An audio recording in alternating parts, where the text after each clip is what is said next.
So the title of this talk, An Attacker Looks at Docker, Approaching Multi-Container Applications. I think that should show you a little bit about the intent of this. It's an unapologetically red team talk. So there have been good defensive talks on Docker and containerization. The world in which I operate and my teams operate is red team and penetration testing. And so our goal is to quickly get ourselves up to speed with new technologies, and the purpose of this talk is to take somebody who is a penetration testing practitioner or somebody who's learning penetration testing even, and the training and the education that they've gone through to get to that point, and try to apply that to multi-container applications versus traditional monolithic applications. So my background in this, in my graduate studies at Mississippi State University, I helped develop the cyber operations program there for the NSA Centers of Academic Excellence. My research was in industrial control systems with vulnerabilities in human-machine interface software, finding and classifying vulnerabilities in those systems. After a while, as a professor at Mississippi State University, we formed a private company to do penetration testing, vulnerability analysis of hardware systems and embedded systems. We did forensics work and a little bit of everything. And then recently, within the past 3 years, we were acquired by a major accounting firm, Horn LLP, and became Horn Cyber. And so at Horn Cyber, I'm Director of Cyber Operations, which is my made-up title, for overseeing anything offense-oriented. And so that includes our penetration testing, that includes red teaming engagements, and that even includes when we look at applications themselves. And that's important because one of the bigger points for this talk is to say that if you're a penetration tester sitting out there right now, one of the side effects of everybody adopting and going into containerization is that your skills as a penetration tester now make you a pretty decent application security specialist too, as far as looking on the insides of applications for vulnerabilities. Whereas previously your training probably gave you some insight to the internals of applications, but you mostly worked outside of them at the network layer. And previous talks that I've given on this subject, on the subject of penetration testing, involved the operational security of testing engagements. It's relevant to this because some of the tools and some of the processes that we're currently developing for penetration tests, that we're trying to redefine penetration testing. We're trying to formalize the field more, develop tools for doing large-scale engagements efficiently with multiple people, and the development of those tool sets is naturally, of course, now using containers. And so I've had to come up to speed with it. My teams have had to come up to speed with it. And in the process of developing some of these tool sets, we've learned a lot about what it looks like if an attacker looks at these things. And so the intentions for this talk for you to walk out of here with is, I want to make a strong point, and it's not just about the technology, because you're actually going to find that to be very simple here. The intention of this is to make a strong point about the relationship between an attacker's skill set, your skill set, and your development of your skill set over time through training or experience, versus trends in the way developers use new technologies like containerization or any of the other sort of trendy technologies that are out there. And so how do we leverage what we already know, what we trained with, what we have experience with, and how do we look at learning new technologies moving forward? And so the goal is to provide a hacker experience with exploitation and post-exploitation of networks of systems and exposure to the testing of applications that contain multiple containers. And this is compared to monolithic applications. A monolithic application might be something that it all runs on one system. It may all be one code base, one binary even, or a set of PHP files that make up a single web application.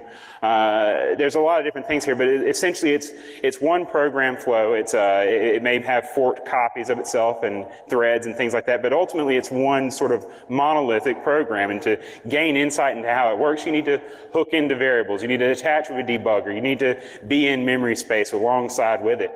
Whereas with a multi-container application, the idea here is that you can build these things out of Lego-like containers, combined with each other and not have to develop as much. And they can be different technologies. And so my examples are going to be concrete examples with Docker, and there's more examples in the white paper associated with this talk.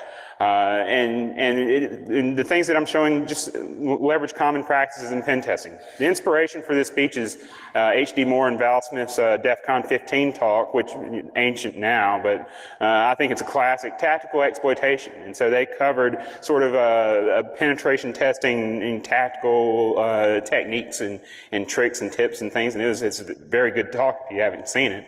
And of course, the target audience of this is red team. Now, if there are any blue team members who snuck in here, that's fine too. They might learn something, right? Prior art in this field, there's not been a lot of pure offense talks on Docker and containerization. Mortman, Gratifiore, Bettini, and Cherney, and Dolce, the talks that you see listed on this slide, these are very good talks on the security of Docker, and there's lots of things about the underlying implementation and architecture, vulnerabilities in earlier versions of the platform, talking about targeting Docker developers through misconfigurations of their development environments, kernel capabilities, low-level implementation of Docker. All those things are very interesting, but if we talk about vulnerabilities at that layer of Docker, these are things that get fixed over time, right? And so the nature of how developers use Docker opens them up to way more vulnerabilities than any Docker vulnerabilities in the platform itself that can be fixed by downloading a new version of Docker, right? Or deploying something new there. The Docker documentation is listed on here as a current state. And so if you for any technology, any language, any library, any platform, if you want to know what most code for that platform looks like in a developed sense, look at the tutorials for it, because that's how people learn them. So a developer learns Docker by pulling up the tutorials for it, implementing some hello world type applications, and then they sort of use that experience to build new applications. And so everything starts looking a little bit like the way it's currently implemented. There's good practices in Docker security that these talks go over, that the documentation talks goes over. The tutorials don't really go into it that much. And so you can bet that security is going to be lackadaisical, much like it is in the tutorials. And the tutorials are meant to be like that, because they're meant to be solid, small things that you can develop something from quickly. When we look at containerization in Docker, if you have no idea, and I didn't, going into it, all I knew is that everybody on Twitter seemed to like it very much. And so looking into it, the best way to describe it is that if you remember playing around with chroot jails, then it's kind of like that, right? It's an amped up version of that. Ultimately, really what it is it's operating system level virtualization. Essentially, it's like having a virtual machine. You get your own network interface, you have your own sort of file system sitting there, but all the containers share the same kernel. And so there's less overhead. You can spin up a new Ubuntu container in just a matter of minutes. And so it's really, you can set one up in a matter of minutes. Spinning it up and getting it running is seconds after you have it set up. And so it's a lighter form of virtualization, multiple user space shared kernel. And it's an ecosystem as well. There's images that you can pull from the Docker Hub publicly. Some of those get updated, some of them don't when there's new vulnerabilities. And so there's tons of vulnerable images in the Docker Hub that people are using, that if you're aware of those vulnerabilities, you can find people using those images. Hey, there's your entrance into a Docker multi-container application to start playing around. And so Docker is sort of this wrapper of things around this technology that allows you to have containerization. Then above that, not in the scope of this talk, are your orchestration platforms like Kubernetes and Docker Swarm. We do a little Docker Swarm here in the demo. But ultimately, when you talk about a vulnerability in a piece of software, whether it's monolithic or container, multi-container, or anything like that, you have to look at the life cycle of vulnerability and where vulnerabilities come from. And vulnerabilities don't begin with the discovery of a vulnerability, they begin with a mistake. And that mistake that's being made that introduces a vulnerability into a piece of code when that software is developed, it's usually, typically, probably, I would venture to guess, mostly a result of a misunderstanding between two different layers of abstraction. And so you see over here on the right here, you have the user experience being typical users' expectations of how software works and their interactions with a computer. Below that, for that user, that computer is a magical box. They don't know the implementation, but they know how to work with it at their layer. The same thing happens with people who are familiar with scripting languages, or if you're looking at the implementation of an operating system, your interface with the operating system through its APIs.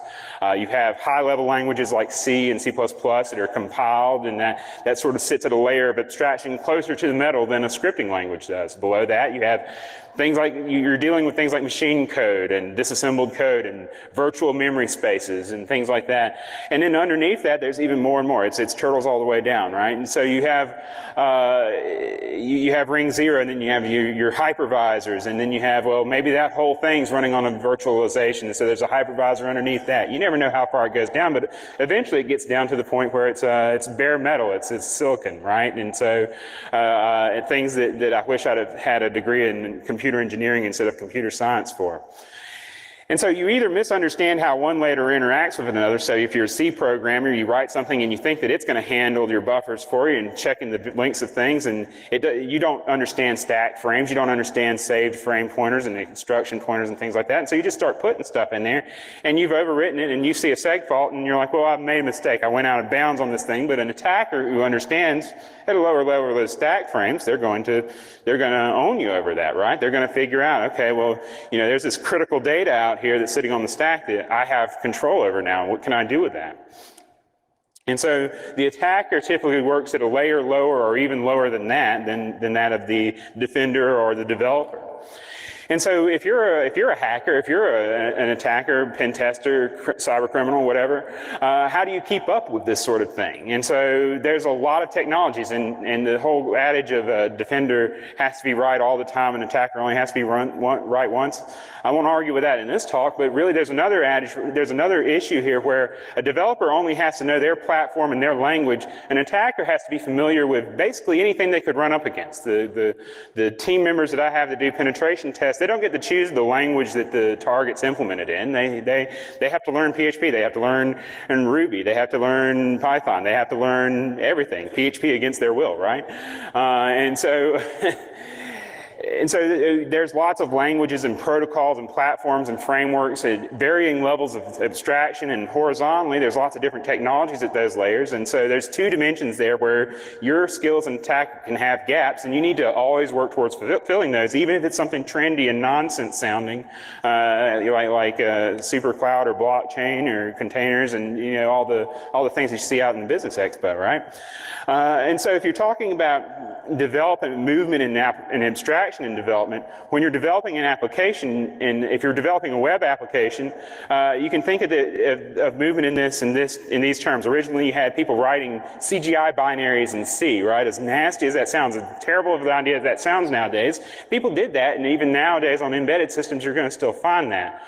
On top of that, you've got scripting languages that are a little more abstracted from that and a little bit safer, or web-specific languages like PHP and JavaScript and things like that. Frameworks that are built on top of that. Think of things like Django that give you, that hide a lot of the database implementation, object implementation, underlying web protocols away from you. And then finally, nowadays, it seems like most web applications are implemented almost completely in JavaScript with just different little web APIs that they're making calls to. And so it's become easier to develop software. It's become abstracted away from the technology, the underlying low-level technology, and so developers continue moving upwards in this abstraction stack. When we're thinking about containerization, since we can take a WordPress container over here, we can take a database container over here, we can have a Redis container over there, we can tie them all together, and we can have applications that talk to each other instead of having multiple threads or multiple forked processes for things running on the same system. I can have multiple parts of my application run on complete separate containers and talk to each other over TCP/IP. And so now the abstraction is that we have all those different layers that we had before, and now we have we can just put these applications together and build larger applications containerized. And so when you learn Hello World, as a developer or as a penetration tester, you take two different paths out of this. If you're a developer, you take that Hello World, that intro tutorial to a new technology, and you say, what can I build with these language constructs or the basics of this technology? Versus if you're a penetration tester or a red teamer or an application security specialist, what you should be thinking of is, how does this hello world work now? Like, how can I play with this? And so playing around with it in terms of how Docker works is in terms of, I did some intro tutorials and we started putting together some simple applications and started realizing that there's some really interesting things there. So, for example, Redis is a piece of software you see a lot in these multi-container applications, and all it is, and I couldn't wrap my head around it first, but it turns out it's simple. It's just a key value store. It's like having a Python dictionary as a service, right? And so you give a key and a value and it stores it off, and then you can have lists, you can have queues, you can have stacks, you can have just simple variables and arrays and things like that, and you push them over there by a TCP/IP and you can fetch them back whenever you want to, and by default there's no authentication at all, but it's okay because it's all inside this containerized application, right? And so you get to think about that, and you're like, well, if I was writing a monolithic application, I'm storing all that on the stack. I'm storing all that in my memory space, and all these different functions and threads are sharing that memory space and accessing it like that. Well, now it's all over TCP/IP. So now to read that data, instead of having to have a debugger attached or having to inspect memory or having to intercept things on a local host, I can manipulate the variables of a program through that. And all these containers are meant to be in such a state that they're atomic in the sense that they're not meant to be modified, right? And so they're not meant to change over time, and every time you spin up a new container, it should be in a known state.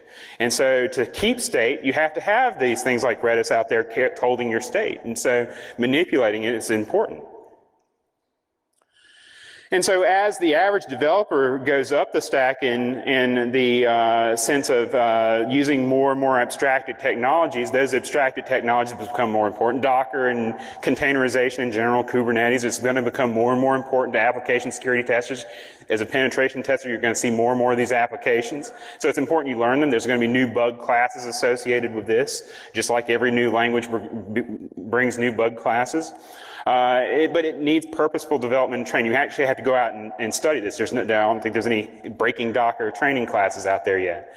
But the good news is for you is that your current level of knowledge, your current layer of abstraction that you're comfortable at is going to become more lucrative over time, because relative to that of the developer, it's becoming lower and lower on the stack. And the more you understand those mid-level things, the more you're going to be able to understand things that the average developer doesn't understand.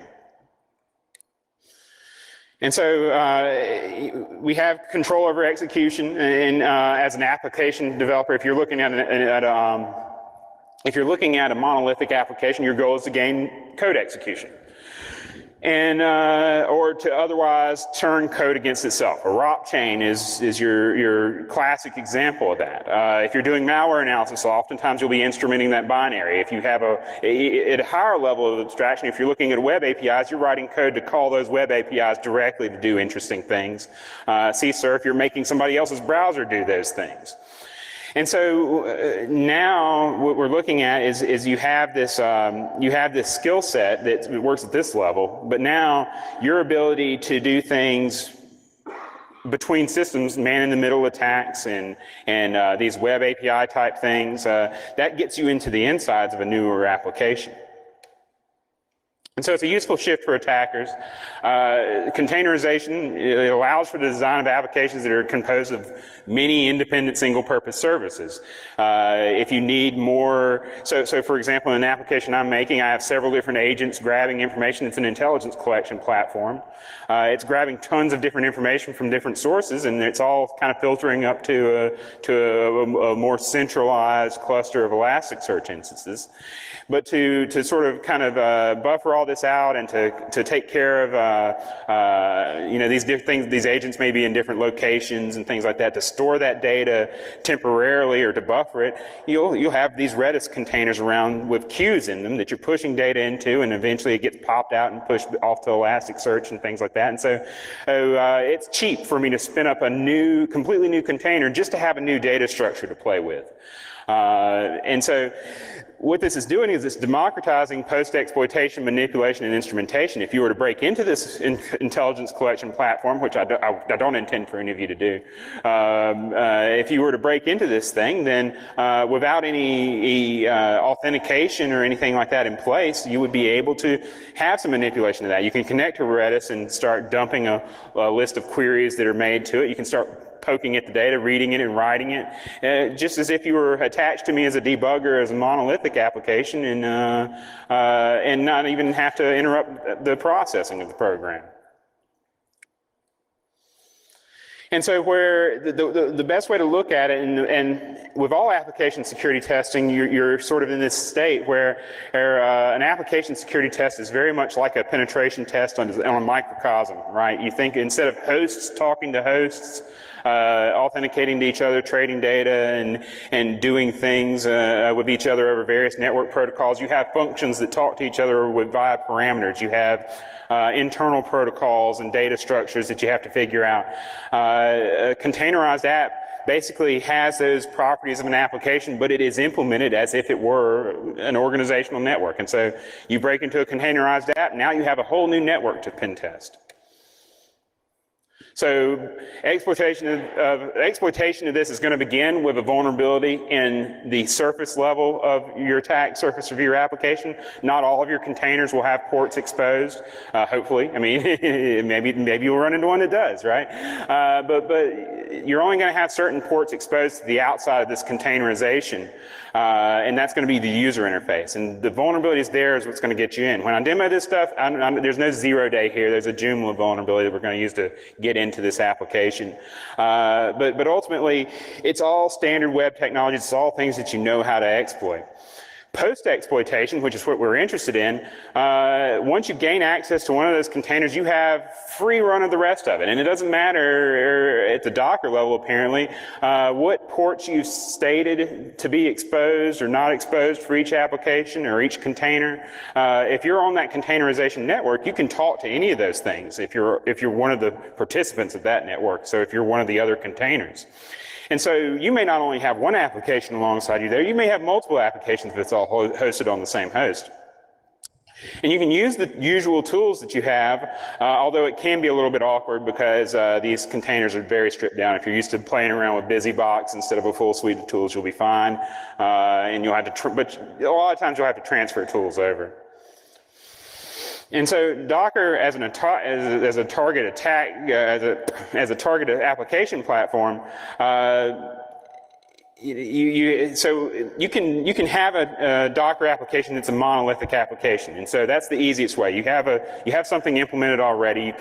You can deploy that thing that you used to do as a VM as a container pretty easily. And so you come up with a set of packages that it needs, you come up with the code base that it needs, and you can build a Docker file that builds that Docker image, and you can launch containers from it, and it's very easy to do that. But if you're developing for Docker, you develop in a mode where you have containers do very small single purpose things, and they all talk to each other because you can get free scaling with your orchestration platforms like Kubernetes. And internal to those Docker container networks, the default is if you're just firing off Docker run commands, or you have a simple shell script to bring it up, then you have one container network that all the Docker containers share.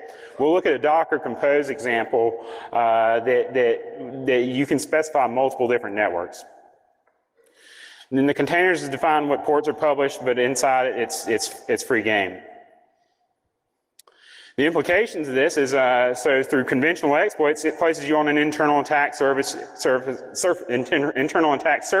You have the opportunity to pivot, and it's familiar territory for you. From this point on, you're probably pretty good with your existing training. The issue here is that you're going to have to live more off the land than you did before. You're used to having more tools than are typically available in these Docker containers, unless they're really big ones, right? You can apt-get in everything, and some containers are like that. Some images are like that. But most people try to minimize the size of them, and so you'll have to transfer your own tools in. You're not going to find Nmap just sitting around on one, more than likely.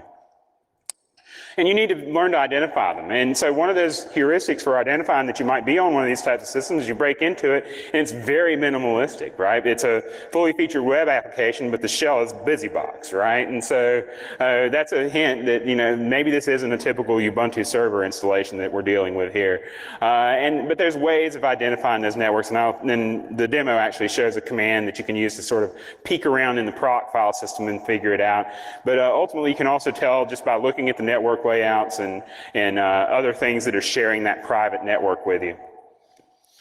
And so I have a demo here, and it's in the video form because there's a lot of moving parts, and I've tempted the demo gods before and won, but this is a step too far. So it's multi-container application. The application is a voting application, dogs versus cats, that's typically used in Docker tutorials and trainings and things like that. It's out on GitHub. If you look at the white paper, you'll find links to it. I've modified it from cats versus dogs to red team versus blue team so that y'all can cheer and boo as necessary as this slides around. And what we're going to look at is we're going to look at attacking this thing externally using Kali and Metasploit to just get that initial foothold in, looking around in that network and manipulating the data structures. And I'm going to give you a tour of what's in there. I've inserted a vulnerable Joomla instance into this application to give us our initial foothold. The code base is so simple that there's really nothing to play around with in terms of that. But this is a version of Joomla that you can also see in the white paper. It's active on the Docker hub. It's not the official Joomla, but it's just some dude's Joomla, right? And so that's one of the problems with Docker hub is there's lots of this guy's web application, and he puts an image out there and he never updates it, right? So that's nothing against the person who put this particular Joomla out there. It served their purpose, and they're probably done with it. But it's also something that you're going to see people run into. So we've got a video here. I have to look over here to actually to start off and pause it. I'll try not to have to pause it. The idea here is we have a Docker Compose file sitting here. We have a number of applications. Each of these, hang on, let me try to. So each of these groupings here is a different container on there. There's a voting application written in Python. There's a results application written in Node. There's the Joomla instance we brought in. There's a worker, and they're all implemented in different, there's a .NET one in there. So they're all implemented in different languages, in different technologies, and they intentionally do that to show you that you can have all these things interacting. You have that Redis server in there that's handling the votes and basically acts as the variable store, the global variables for all of these containers. And it starts up and using Docker Swarm, and you have this interface that allows you to vote between red team, blue team. No votes in, 50-50 right now. The Joomla instance that will eventually get our foothold into this with. And all these are running on different ports because they're different containers exposing their interfaces. We vote for red team first, red team 100%. We go back. We can actually change our vote. We have a cookie set that means that our vote can be this or this. And, assuming we've gone through all the rigmarole of finding this Joomla instance as an attacker and we want to poke at it, we want to break into this thing, we can load up the Metasploit framework. We make note of our IP addresses and everything locally because we're going to have a connect back with that.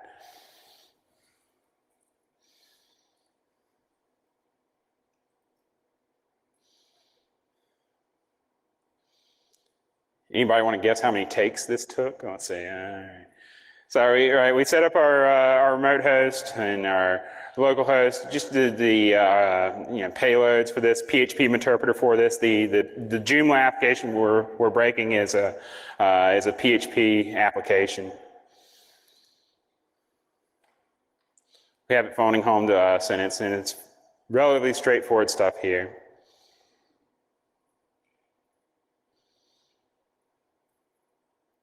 We run it immediately, of course, our exploit works because we knew that there was a vulnerable instance there. And we see that we're sitting on what appears to be a Ubuntu system through sysinfo.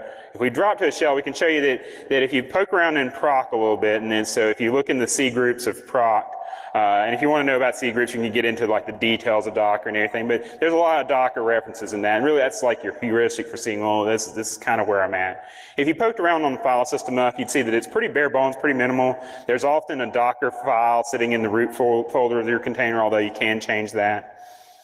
Again, looking at IP addresses, there's two separate networks there. There's the 1903 and the 1804. Those are two different interfaces. There's an external facing network on this network of applications, and then there's an internal interface for all of the things to talk to Redis. And Redis doesn't have an external interface, but once we've broken into one container, of course, then we can talk to the rest of them on that other interface. And so now we're on an interactive session with here. We're uploading Nmap to that Joomla instance because we want to explore that container network and see what it is that we can see in there as far as what other containers are there, what can we interact with, what's our new attack surface. Our attack surface originally was those web interfaces and the Joomla instance that's there. Now that we've gotten past that, our new attack surface includes all of the exposed ports on applications that were not on the public-facing network.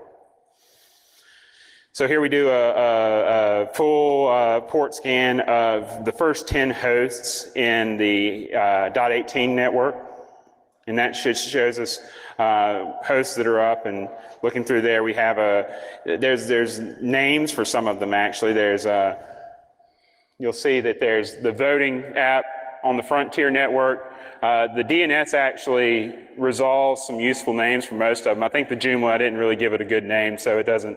It just has sort of a randomly assigned name. So on the external side, that's what's external facing. That's the 18 network, this 172.18 network. Now 172.19, that's the inside tier in terms of this Docker Compose file. This is what everything inside the network can see that you now can interact with that you couldn't before, and you get a lot more, right? And so there's a Postgres database in there. There's anything that you see labeled back here, there's something that wouldn't have been available otherwise. And also the Docker host up there, which, you know, there's the potential there for taking over the host machine for the Docker instance, depending on the version of Docker that's running. So now that we have looked around on there, we're going to, I believe, dig into the Redis instance. And so as votes are going into this system, it's a queue. So the votes are pushed on and then they're popped off into the database. And so when we start looking at this, we can forward a port from the outside of the network towards that inside of the network through that PHP interpreter.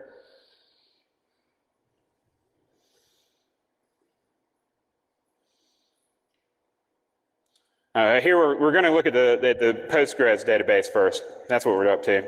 So I'm showing you a couple of different things you can tinker with.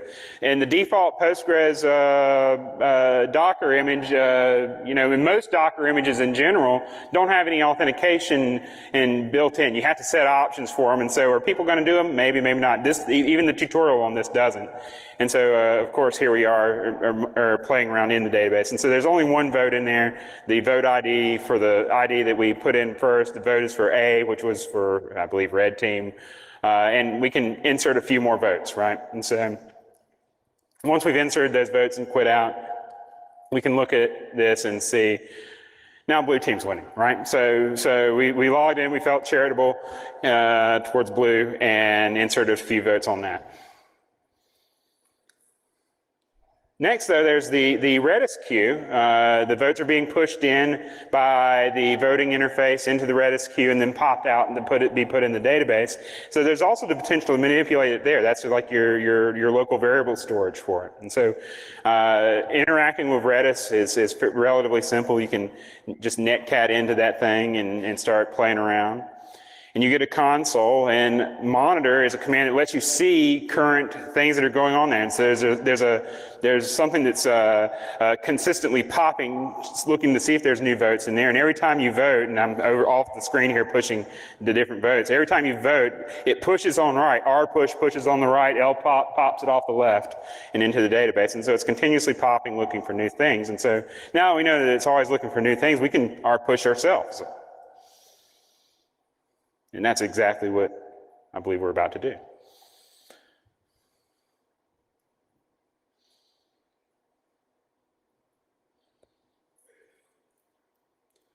So we're netcatting back in, and then now we can simply rpush in. And I'm off screen there copying, pasting out of Notepad a whole set of these rpushes. So yeah, go to town with it, right? And so all of them are votes for A, and all of them have unique voter IDs, which are not really in the same format as the other, but it doesn't matter for the purposes of this application. And so now red team's winning, of course.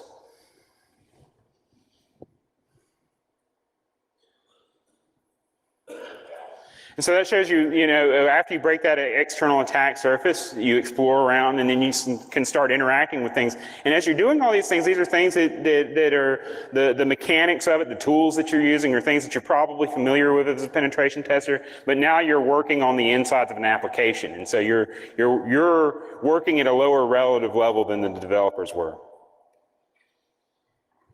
And so for takeaways for this,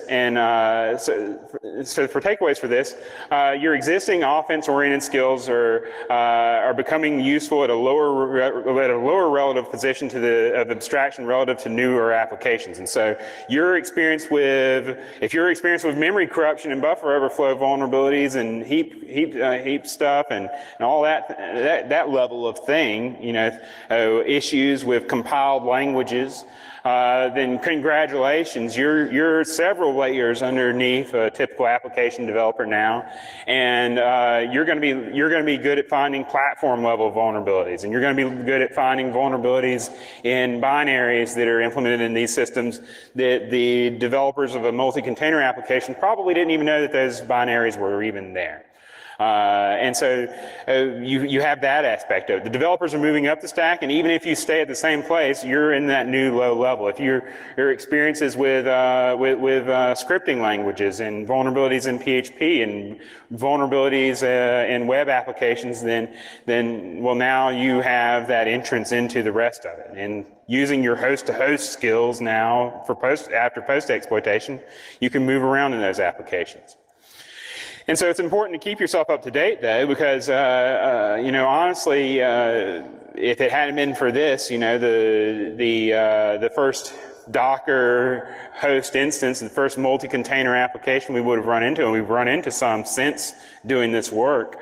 The first one we would have run into would have been on a client engagement. Right? And that's not the place you want to be. You want to be at the point where nothing's really surprising you on those engagements. Sure, you learn something new if you have to for the engagement, but it's better to come into it with that experience of being able to say, okay, I can thoroughly test this application, and I'm not using a client's time to learn this material.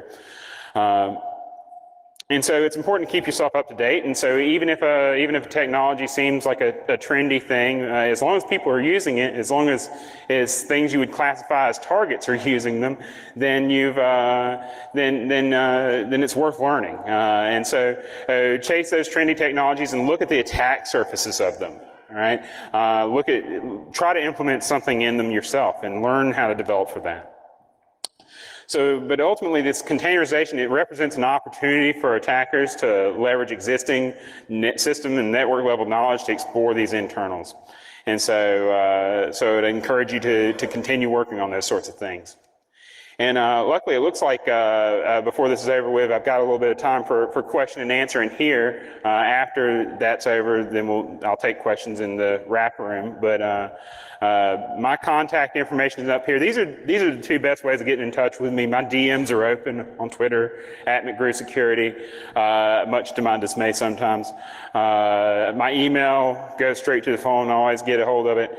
And I've got cards if you're over in the wrapper room.